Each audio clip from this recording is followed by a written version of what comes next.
इसलिए आज देश को दुश्मनों से नहीं गद्दारों से खतरा है, खजाने को चोरों से नहीं पहरेदारों से ही खतरा है।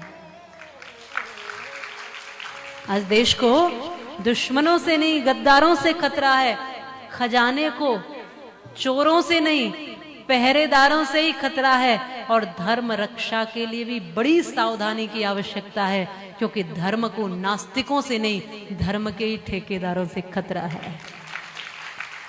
जो धर्म के विषय में जानता ही नहीं वो भ्रमित कैसे करेगा? जो जानता है वही जानबूझ के भ्रमित करता है, वही फंसाता है, वही भ्रमित करेगा। इसलिए खतरा वहां है जहां कुछ जानता है व्यक्ति, खतरा वहां है जहां पीछे से वार किया जा रहा है, सामने से तो कोई खतरा है ही नहीं।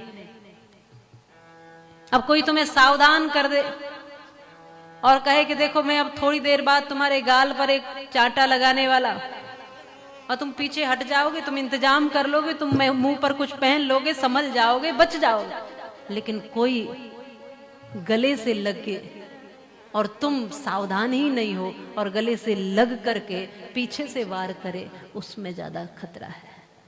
और ज्यादातर चीजें आज हमारी ऐसी ही है, जहां विश्वास है वहीं विश्वासघात। जानकी जी ने आज भरोसा ही तो किया है, ये साधु भेष में है, भिक्षा मांग रहे हैं, भीतर से ही देना चाहा तो नहीं ले, लेकिन बाहर निकल कर दे।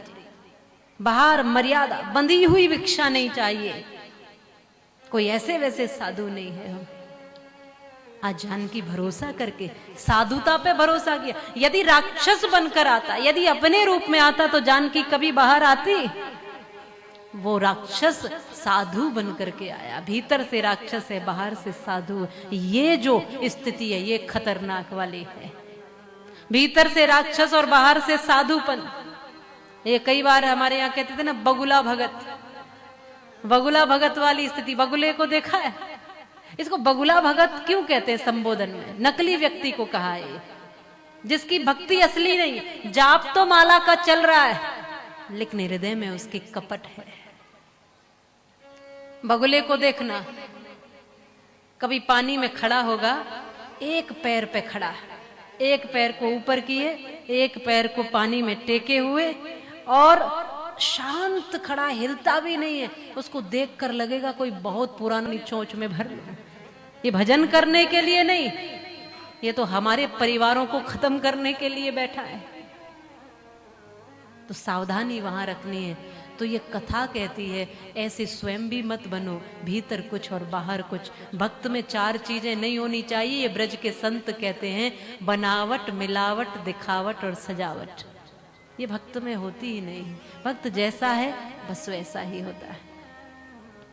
तो ना तो किसी को धोखा दो और ना ही कोई आपको धोखा दे सके, ऐसा जीवन जियो। सावधान रहो और सदैव जो भी रिश्ता रखो उसमें 100% ईमानदारी से जुड़ो।